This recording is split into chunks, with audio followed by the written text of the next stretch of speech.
School വിദ്യാർത്ഥികൾ തമ്മിലുള്ള സംഘർഷം സംസ്ഥാനത്ത് തുടർക്കഥയാകുമ്പോൾ പ്രതിവിധികൾ നിർദ്ദേശിച്ചുകൊണ്ട് ദുരന്ത നിവാരണ വിദഗ്ധൻ മുരളി തുമ്മാരുകുടി രംഗത്തെത്തിയിരിക്കുന്നു.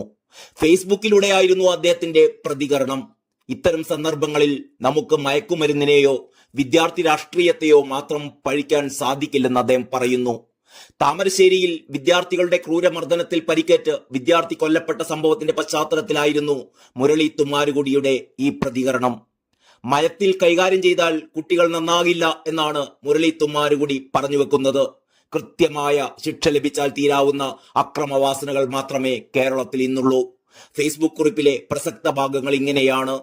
താമരശ്ശേരിയിൽ നടന്ന ആക്രമണത്തിൽ ഒരു സ്കൂൾ വിദ്യാർത്ഥി കൊല്ലപ്പെട്ട സംഭവം സമൂഹത്തെ ഒരിക്കൽ കൂടി ചിന്തിപ്പിക്കേണ്ടതാണ്.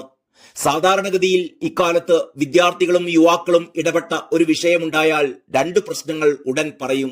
ഒന്ന്, മയക്കുമരുന്നുകളുടെ സ്വാധീനം. രണ്ട്, വിദ്യാർത്ഥി രാഷ്ട്രീയം. ഇവിടെ കേട്ടിടത്തോളം ഇവ രണ്ടുമല്ല പ്രതി. ഒരു ട്യൂഷൻ സെന്ററിലെ വാർഷികവുമായി ബന്ധപ്പെട്ടുണ്ടായ നിസ്സാരമായ ഒരു പ്രശ്നം കുട്ടികൾ അത് അഭിമാന പ്രശ്നമായി കാണുന്നു. മൃഗങ്ങൾ കൂട്ടുകൂടി ആക്രമിക്കുന്നത് പോലെ അവർ എതിർചേരിയിലുള്ളവരെ ആക്രമിക്കുന്നു. ആ ആക്രമണത്തിൽ ഒരു കുട്ടി കൊല്ലപ്പെടുന്നു.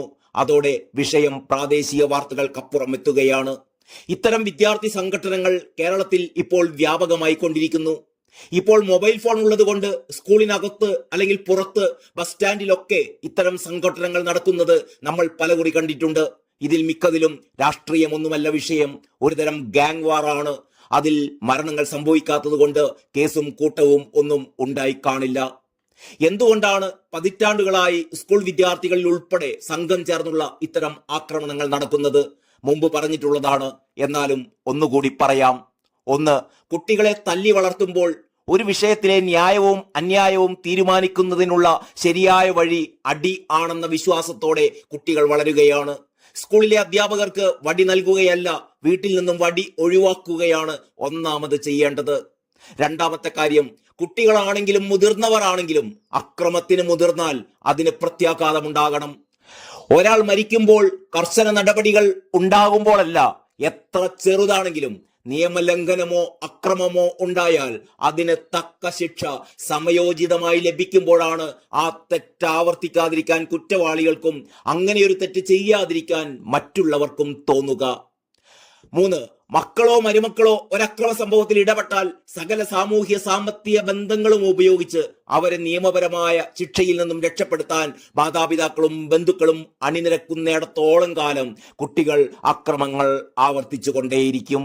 4ാമത്തെ കാര്യം, അക്രമങ്ങൾ ചെയ്ത കുട്ടികളുടെ ബന്ധുക്കൾ കുട്ടികളെ നിയമക്കുരുക്കിൽ നിന്നും ഒഴിവാക്കാൻ ശുപാർശയുമായി വരുമ്പോൾ സാമൂഹ്യമായോ രാഷ്ട്രീയമായോ സാമ്പത്തികമായോ ആയ കാരണങ്ങളാൽ പിന്തുണയ്ക്കുന്ന രാഷ്ട്രീയ ഉദ്യോഗസ്ഥ സംവിധാനം നിലനിൽക്കുമ്പോൾ ഈ സാഹചര്യത്തിൽ മാറ്റമുണ്ടാകില്ല. 5ാമത്തെ കാര്യം, കുട്ടികൾ അക്രമ സംഭവങ്ങളിൽ ഏർപ്പെട്ടാൽ കുട്ടികളല്ലേ, ഒരു പ്രാവശ്യത്തേക്ക് ക്ഷമിക്കാം എന്ന തരത്തിൽ മയത്തിൽ സ്കൂൾ അധികാരികളും പോലീസും കോടതിയും കാര്യങ്ങളെ കൈകാര്യം ചെയ്താൽ കുട്ടികൾ നന്നാവില്ല എന്ന് മാത്രമല്ല, കുറ്റം ചെയ്യാൻ സാധ്യതയുള്ളവരും അത് കാണുന്നുണ്ട്. ഇപ്പോൾ തന്നെ താമരശ്ശേരിയിലെ സംഭവത്തിൽ കൂട്ടം കൂടി അക്രമം നടത്തിയാൽ കേസെടുക്കില്ല എന്നും പരീക്ഷ ആയതുകൊണ്ട് പരിഗണന ലഭിക്കും എന്നുമൊക്കെ കുട്ടികൾ പരസ്പരം പറയുന്നത് ഇത്തരം അനുഭവ ബോധ്യങ്ങളിൽ നിന്നാണ്. വീട്ടിലും സ്കൂളിലും പുറത്തും അക്രമത്തിനെതിരെ 0 ടോളറൻസ് ആയിരിക്കണം നമുക്ക്. അക്രമം കാണിക്കുന്നവർക്ക് നിയമം അനുശാസിക്കുന്ന ശിക്ഷ ഏറ്റവും വേഗത്തിൽ കൊടുക്കണം. നിയമത്തിന്റെ നടപ്പിൽ തെറ്റായ തരത്തിൽ ഇടപെടില്ല എന്ന് മാതാപിതാക്കളും ഉദ്യോഗസ്ഥരും രാഷ്ട്രീയക്കാരും തീരുമാനിക്കണം. ഇത്തരത്തിൽ അക്രമങ്ങൾ നടത്തിയ 100 പേർക്ക് സമയബന്ധിതമായി ശിക്ഷ ലഭിച്ചാൽ തീരാവുന്ന അക്രമവാസന മാത്രമേ ഇപ്പോൾ കേരളത്തിലുള്ളൂ.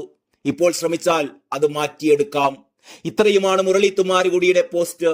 ഏറ്റവും രസകരമായ കാര്യം, എത്ര സുന്ദരമായ നടക്കാത്ത സ്വപ്നം എന്നെഴുതിക്കൊണ്ടാണ് അദ്ദേഹം ഈ പോസ്റ്റ് അവസാനിപ്പിച്ചിരിക്കുന്നത് എന്നുള്ളതാണ്.